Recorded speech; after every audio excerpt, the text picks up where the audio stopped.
Saya dulu kasih nasihat sama guru saya. Ya.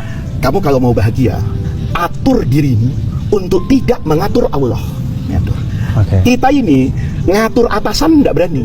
Iya, Ya? betul. Ngatur orang tua kita nggak berani, ngatur majikan kita nggak berani, ngatur pejabat kita nggak berani. Tapi ngatur Allah berani kita. Lihat ya, Abdul. Kapan kita ngatur Allah? Ketika kita punya keinginan dan doa. Nih, ini kalau kita rangkai 3 nih ya. Atur dirimu untuk tidak mengatur Allah. Allah tidak pernah tidak menjawab doamu, tapi kamu selalu kecewa dengan permintaanmu, bukan doamu, permintaanmu.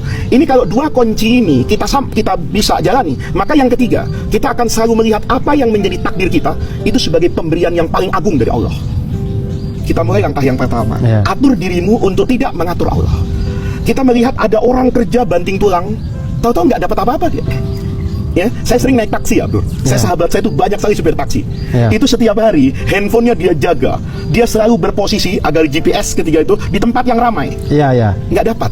Dia sedih begitu maghrib saya naiki. Kenapa Pak? Kok sedih? Waduh Gus, saya belum sampai target. Ada orang yang muter-muter dekat saja di Mega Kuningan tuh muter-muter aja. Sore itu ceria betul.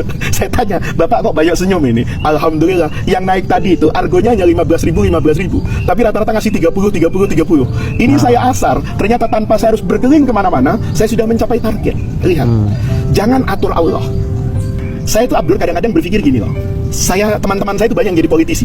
Saya berpikir ya, kayaknya kalau muka saya di close up, ya, ditempel-tempel, itu muka saya lebih market friendly lah, ya. Komeng yang begini aja, itu bisa dapat 2 juta suara lebih. Betul. Kenapa saya tidak bisa? Gitu. Ada banyak hal dalam hidup ini Abdul yang tidak mustahil untuk saya dapatkan, tetapi saya tidak bisa mencapai itu. Kenapa? Sederhana, itu bukan takdir saya, itu bukan bagian saya. Allah tahu sumurmu bukan di situ. Kalau sudah seperti itu Abdul, hidup kita tenang. Kita jalani ini saja. Syukuri apa yang ada. Iya. Kalau Anda melihat ada orang lain mendapatkan kenikmatan, jangan lihat nikmat yang Allah berikan kepada dia. Jangan-jangan ada banyak hal yang hilang dalam hidupnya. Ada orang punya kamar yang mewah tapi tidak bisa tidur, karena sejatinya kita cuma mampu membeli kasur, tapi kita tidak bisa membeli tidur. Tidur itu bukan hak prerogatif kita, itu karunia dari Allah. Kita kadang-kadang tidurnya bro, ya spring bednya bagus, AC-nya bagus, kamar hotelnya mewah, nggak tidur. Ada orang di samping rel kereta api itu, ya, komuter lain tuh lewat tiap menit dia pulas. Ada orang yang di kantongnya Abdur punya uang miliaran tidak bisa tertawa. Ada teman kita sudah tidak bayar kos-kosan 5 bulan, istrinya ngomel terus, janda lewat masih bisa dilirik dan tertawa dia.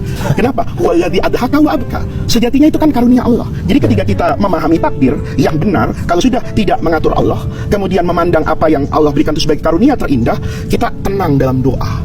Tenang betul, Allah itu sejatinya Abdur tidak pernah tidak menjawab doa kita, tetapi kita kecewa dengan permintaan kita.